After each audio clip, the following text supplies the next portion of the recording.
Aim right, achieve big at KR Mangalam University. अभी तक हमने 21 लोगों के अरेस्ट किए।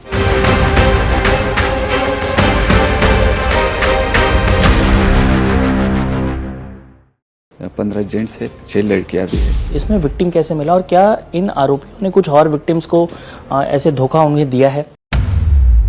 कुछ कह नहीं रही मैं, 5 मिनट अंदर बैठ जाइए। मुंबई में एक बार फिर से डेटिंग ऐप्स के माध्यम से युवाओं को बरगलाने और उन्हें ठगने का मामला सामने आया है। हाल ही में एक ऐसा ही मामला सामने आया था और इसी से मिला जुला एक और मामला है जिसमें 21 लोगों की गिरफ्तारियां हुई हैं। क्या है पूरा मामला और क्या था पूरा मोडस ऑपरेंडी, विस्तार से जानते हैं डीसीपी आनंद भोईते से। सर, क्या था ये पूरा मामला, कैसे पता चला इस केस के बारे में और फिलहाल इसमें क्या अपडेट्स हैं?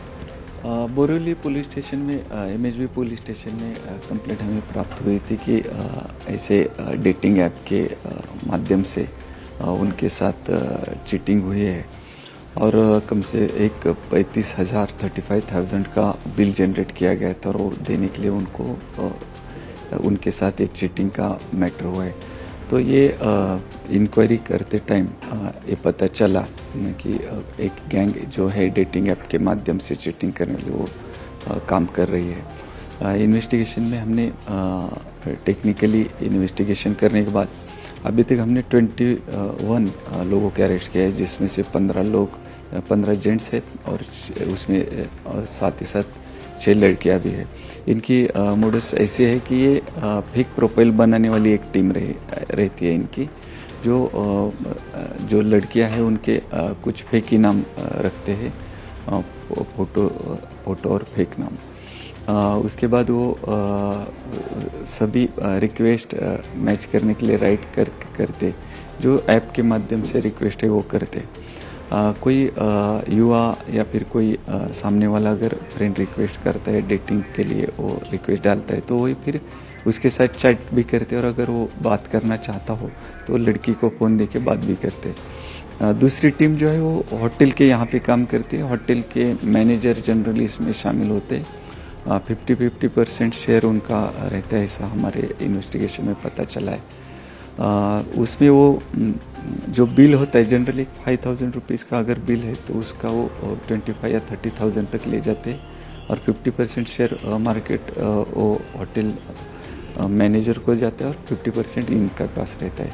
और रोज़ कम से कम हर लड़की 2-3 जो रिक्वेस्ट है कॉल पे वो जाते हैं और ये पूरा जो डेटिंग के लिए रिक्वेस्ट आई होती है तो ये पूरा चीटिंग ही वो ये लोग कर रहे हैं, ऐसा हमें पता चला। सर, आमतौर पर देखा जाता है कि ऐसे मामलों में जो विक्टिम्स हैं वो सामने नहीं आते हैं। इसमें विक्टिम कैसे मिला और क्या इन आरोपियों ने कुछ और विक्टिम्स को ऐसे धोखा उन्हें दिया है? वो बात सही है कि विक्टिम सामने नहीं आते कि कहीं पे हमारी बदनामी ना हो, लेकिन जो हमारे कंप्लेनेंट है उन्होंने एप्लीकेशन दिया और उनका ये था कि और किसी के साथ ना हो। तो हमने फिर अभी ये एफआईआर रजिस्टर होने के बाद जो जिनके स्वाइप मशीन भी हमें मिला, एक इनका स्कैनर भी मिला, जितने लोगों के उस पर ट्रांजैक्शन हुए उन्हें हमें कांटेक्ट कर रहे हैं और वो लोग भी अभी सामने आ रहे हैं कि कहीं तो एक भरोसे से लोग ये ऐप पे करते हैं और अगर कोई इसका मिसयूज़ कर रहा है, कोई चीटिंग कर रहा है तो लोग अभी सामने भी आ रहे हैं। सर, अंदाजन कितने विक्टिम्स होंगे इनके, कितने लोगों को अब तक ठगा होगा इन्होंने? अभी मलाड पुलिस स्टेशन में हमें एफआईआर रजिस्टर किया, उसमें अभी तक हमें 4 विक्टिम मिले और यहाँ पे भी बोरीवली पुलिस स्टेशन में 4-5 मिले हैं। अभी हम कांटेक्ट कर रहे हैं लेकिन कुछ लोग अभी सामने नहीं आ रहे कि ऐसे उनको अभी इसमें आना है करके, और फिर भी हम उनके साथ कांटेक्ट में है कि आप जो कुछ हुआ वो हमें बताइए, उसमें हम मदद करेंगे। सर, हाल ही में हमने देखा था कि इसी तरह के एक मोडस से जुड़े हुए बहुत से लोगों को पकड़ा गया था। मुंबई पुलिस ने बहुत से लोगों को गिरफ्तार किया था। क्या ये उसी गैंग से जुड़ा हुआ है या सेपरेट गैंग है कोई? बराबर अभी वो गैंग क्या हो रहा है कि ये 15 दिन में सिटी चेंज करे। अभी आज मुंबई में हो गए, कल पुणे में गए, परसों नेक्स्ट 15 डेज में वो हैदराबाद बेंगलोर में रहेंगे, फिर दिल्ली जाएंगे। अभी ये एक एक्यूज जो है तो वो एक्यूज पहले मलाड पुलिस स्टेशन में बांगूर नगर में अरेस्ट हुआ था, तो उसने ये दूसरा गैंग बनाया। उसने अपनी जो सहेलियाँ है, फ्रेंड्स, लड़कियाँ, उन्हें दिल्ली, उत्तर प्रदेश वहाँ से बुलाया और उनको इसमें शामिल करके ये अपना दूसरा गैंग एक्टिवेट किया। सर आपसे ये भी जानना चाहेंगे कि ये जिन लड़कियों को दोस्त बनाने के लिए इस्तेमाल करते थे, ये किस तरह का, उनका बैकग्राउंड क्या है? क्या उनसे ज़बरदस्ती काम कराया जा रहा था या फिर वो मन से थी? क्या था? उनसे पूछताछ में कोई बात निकल कर सामने आई? अभी इसमें पैसे का लालच ही, इजी मनी उनको भी मिल रहा है, इसीलिए तो आज यहाँ पे है, तो दूसरी सिटी में अभी जा रही है।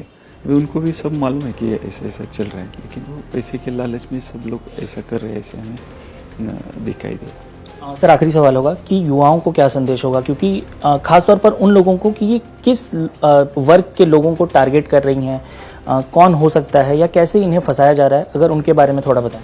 अभी डेटिंग ऐप का जो उद्देश्य है तो वो तो उसका ये गलत फ़ायदा ये लोग उठा रहे हैं। फेक प्रोफाइल बनाना, किसी को अगर कोई युवा उसको अगर इस पे जाना है डेटिंग के लिए, फिर भी ये इसमें सावधानी बरतनी चाहिए।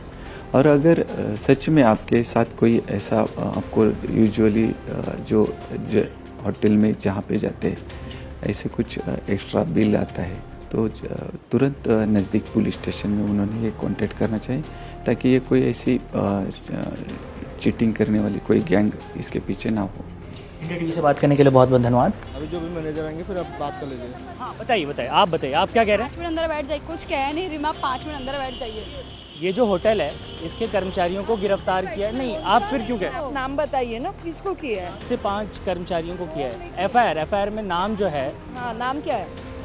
उसमें एफआईआर में मेंशन नहीं है मैडम। तो आप कैसे कर सकते हो? यहाँ के हमारे सबके सब यहाँ है कर्मचारी। ये जो होटल लिखा हुआ है, होटल से संबंधित कर्मचारी, और ये जो सुनिए ये जो एड्रेस लिखा हुआ है ये आप ही के होटल का है? पढ़ने आता है आपको? चश्मा ये हटाओ ना। जी नहीं, आपसे आपने पूछा कि किन अधिकारियों का नाम था, आपको मैं एफआईआर की कॉपी और डिटेल दिखा रहा हूँ। आप बताइए। बात राइट है, पर आप ऐसे कैसे सिर्फ एफआईआर पे कैसे? आप ये देखिए, इसमें जो नाम है, हमको मैटर तो पता चलना चाहिए ना सर, कि कौन हमारे सब कर्मचारी यहाँ पे है। हम तो आपके प्रीमाइसेस में अभी शूट नहीं कर रहे थे, फिर आपको क्यों परेशान? हम तो प्रीमाइसेस के बाहर थे, आपको फिर क्यों परेशानी? होगा ही ना सर, होगा ही ना, क्यों नहीं होगा? बताइए कि ये जो होटल का नाम लिखा हुआ है, बंद करो ना। क्या है ये? क्या बिना विदाउट परमिशन क्यों कर रहे हो आप ये सब? मैडम ये नाम आपने पढ़ा, ये वही है? सर आप करिए 5 मिनट जी। सारा जगह ध्यान आप करिए, ये सब मत करिए आप। होटल का नाम कहाँ मेंशन किया है? हाँ हाँ, लेकिन रुक जाइए ना, क्योंकि यहाँ हमारे कोई भी कर्मचारी को अरेस्ट किया ही नहीं है और आप बोल रहे हो ऐसा। देखिए, या तो पुलिस दस्तावेज झूठ बोल रहे हैं या आप झूठ। हाँ तो आपको अगर आप सच बोल रहे हो तो 5 मिनट रुक जाइए, हमको भी तो पता चलना चाहिए क्या मैटर है। बिकॉज हम लोग यहाँ जॉब कर रहे हैं तो हमारा भी रिस्पॉन्सिबिलिटी तो बनता है ना किस चीज़ का।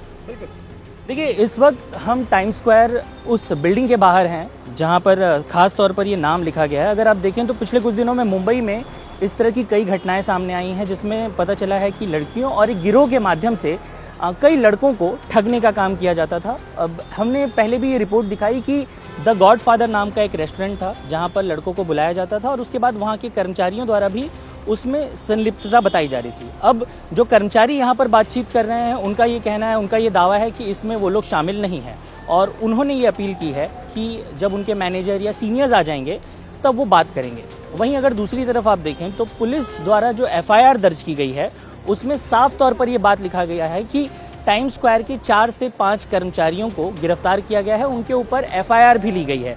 तो ऐसे में या तो पुलिस के दस्तावेज झूठ बोल रहे हैं या तो यहाँ के कर्मचारी। ये वही टाइम स्क्वायर है। आप देखें तो जो पुलिस के पास जो एफआईआर दर्ज की गई है, जो पूरा दस्तावेज जो डॉक्यूमेंट सामने आया है, उसमें भी ये साफ तौर पर इस बिल्डिंग का जिक्र किया गया है। यहाँ के कर्मचारी लगातार यहाँ पर रोकने की कोशिश कर रहे हैं। जो लोग थे वो भी यहाँ पर वीडियोग्राफी और फोटोग्राफी कर रहे थे। बहरहाल जो भी है, मुंबई के पुलिस अधिकारियों ने भी ये बात साफ तौर पर कही है। खास तौर पर डीसीपी आनंद भोईते से भी जब हमारी बातचीत हुई तो उन्होंने इस बात को कंफर्म किया और ऑन कैमरा इस बात को कहा कि होटल के कर्मचारियों की भी संलिप्तता है। अब ये बात साफ नहीं है कि कौन से कर्मचारी संलिप्त हैं या नहीं है, लेकिन जब आप इस प्रीमाइसेस में आए, खासतौर पे अगर आप इस होटल को देखें तो इस पूरी लोकेशन को देख के आपको जरा भी इस बात का एहसास नहीं होगा कि यहाँ पर किसी को ठगी का शिकार बनाया जा सकता है या यहाँ पर इस तरह की कोई भी जो एक्टिविटी है वो होती होगी। अब ये पूरा मोडस ऑपरेंडी फंक्शन कैसे करता है, हम सबसे पहले आपको ये समझाते हैं। आपको याद होगा कुछ दिनों पहले मुंबई में गॉडफादर नाम का एक होटल और एक जो है वो रेस्टोरेंट सामने आया था, जिसमें टिंडर और बम्बल जैसे कई डेटिंग ऐप्स हैं जिसके माध्यम से लड़कियां एक फेक प्रोफाइल क्रिएट करती थी। उसके बाद उस प्रोफाइल पर जाकर जितने भी लड़के हैं उनके साथ एक प्रोफाइल मैच होती थी, और जब ये प्रोफाइल मैच होती थी उसके तुरंत बाद आपको वो बुलाएंगे, आपको एक लोकेशन पर ले जाया जाएगा जहां पर रेस्टोरेंट और जो भी वहां काम करने वाले कर्मचारी हैं उनके मदद से, जो कि चूंकि पहले से ही उन लोगों को इस बारे में पहले से इसकी जानकारी होती है, तो वो क्या करेंगे कि आपका बिल बढ़ता जाएगा। अब जैसे फिलहाल का जो मामला सामने आया है टाइम स्क्वायर का, उसमें बताया गया है विक्टिम की तरफ से कि उसे 30,000 रुपए का बिल दे दिया गया। 30,000 का बिल, बाद में उसे 14,000 का भुगतान करने के लिए कहा गया, लेकिन वो भुगतान जब उसने किया तो वो होटल तक नहीं पहुंचा। वो होटल तक पहुंचने के बजाय वो सीधा किसी और के अकाउंट में चला गया। विक्टिम ने ये बात पुलिस को बताई, पुलिस के सामने ये शिकायत रखी, और उसके बाद MHB कॉलोनी पुलिस स्टेशन में ये पूरा मामला रजिस्टर हुआ और उन्होंने 22 ऐसे अलग अलग लोग हैं इस पूरे मामले में जो गिरोह में शामिल हैं, उन्हें डिटेन किया, उसके बाद गिरफ्तार किया, और गिरफ्तारी के बाद अब उनसे पूछताछ की जा रही है। पुलिस ने यह भी बताया कि इसमें अलग अलग होटल्स भी शामिल हो सकते हैं। इसमें अभी भी इन्वेस्टिगेशन चल रही है, इसलिए कौन कौन से होटल शामिल हैं, होटल के स्टाफ के कौन कौन से लोग शामिल हैं, या फिर क्या होटल की कोई संलिप्तता है, क्या उनके अधिकारियों को या ऊपर जो इसके मालिक हैं उन्हें इस बारे में कोई जानकारी है या नहीं, इस बारे में भी पुलिस इन्वेस्टिगेट कर रही है। डेटिंग ऐप स्कैम में 21 आरोपियों को MHB पुलिस ने गिरफ्तार किया है। ये आरोपी इस वक्त मुंबई पुलिस की गिरफ्त में हैं और उन्हें इस वक्त पूछताछ के लिए मुंबई के MHB पुलिस स्टेशन पर लाया गया है। ये पूरा घटनाक्रम क्या है, सबसे पहले ये समझाना आपको बेहद ज़रूरी हो जाता है, क्योंकि इसके पहले भी मुंबई में इस तरह की घटनाएं सामने आ चुकी हैं। अगर आप देखें तो कई ऐसे डेटिंग ऐप्स हैं जहां पर डेटिंग के लिए जितने भी यंगस्टर्स हैं वो अपनी प्रोफाइल बनाते हैं, और उस प्रोफाइल के आधार पर जो भी मैच होता है उसके बाद वो डेटिंग की प्रक्रिया शुरू होती है। लेकिन जितने भी जालसाज हैं उन्होंने इस पूरे डेटिंग ऐप को एक मोहरा बना लिया है नागरिकों को ठगने का।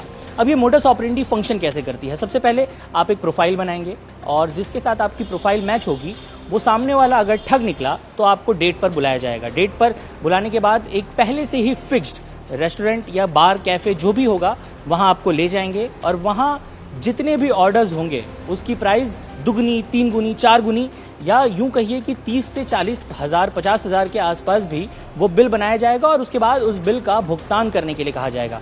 जो लोग डर जाते हैं, जो लोग पुलिस के पास नहीं आते हैं, वो डर के मारे कई बार भुगतान कर देते हैं। इस तरह के भी केसेस सामने आए हैं। तो ऐसे में जो लोग भुगतान करते हैं, पहले से ही ये पूरा मामला जो कि फिक्स्ड होता है, तो ऐसे में जो QR कोड आपको दिया जाएगा वो पैसा वो सीधे होटल को न जाते हुए वो किसी और के पास ट्रांसफ़र हो जाएगा। तो अब इसमें ये कहना भी बड़ा मुश्किल है कि जब तक होटल स्टाफ इसमें मिला जुला ना हो तब तक इस पूरी प्रक्रिया को अंजाम कैसे दिया जाएगा। होटल स्टाफ के मेंबर्स या कुछ उसके कर्मचारी पहले से ही फिक्स्ड होते हैं। अब इसमें वो होटल पूरी तरह से संलिप्त है या नहीं ये कहना थोड़ा मुश्किल हो सकता है, क्योंकि जब इसमें मालिक सामने आएगा तो मालिक तो साफ तौर पर यही बात कहेगा कि भाई हमारा तो होटल है, हमने भाड़े पर दिया है, हमने काम करने के लिए दिया है। अब हम कैसे कह सकते हैं कि इस मामले में इसमें आरोपी हैं नहीं है, कौन स्टाफ मेंबर क्या कर रहा है क्या नहीं कर रहा है, लेकिन कहीं ना कहीं संलिप्तता साफ तौर पर देखने को मिल रही है। ऐसी ही एक मामला जो है वो दर्ज किया गया था मुंबई के MHB पुलिस स्टेशन में, जिसमें जो पीड़ित था उसने बताया कि उसे सबसे पहले बुलाया गया, फिर उसका 30,000 का बिल बना, बाद में उसे 15,000 देने के लिए कहा गया। लेकिन जब उसने वो पैसा पे कर दिया उसके बाद वो पैसा उसने देखा कि जिसको उन्होंने ट्रांसफ़र किया है वो होटल को न जाकर किसी और को चला गया है। और इस पूरे मामले में जोन 11 के DCP ने भी इस बात को कंफर्म किया, अब आनंद भोईते ने, कि कहीं ना कहीं इसमें सभी की एक मिलीजुली सरकार चल रही है, और ये मामला केवल मुंबई या बोरीवली तक सीमित नहीं है, ये देश के अन्य राज्यों में भी ये लोग कहीं ना कहीं फंक्शन कर रहे हैं। ये जगह और लोकेशन भी बदलते रहते हैं, और इसी सिलसिले में पूछताछ के लिए आज आरोपियों को यहाँ लाया गया है। पुलिस की आप एक टीम देख पा रहे हैं, अंदर बैठे हुए आरोपी हैं जिनमें कुछ महिलाएं भी शामिल हैं। लगभग 6 महिलाओं को गिरफ्तार किया गया है। इसके अलावा 15 पुरुष आरोपी इस पूरे घटनाक्रम में शामिल हैं। अब ऐसे में देखना ये होगा कि इस पूरे केस में आगे क्या कुछ निकलकर सामने आता है। कैमरामैन मिलिंद के साथ साकेत राय, इंडिया TV, मुंबई।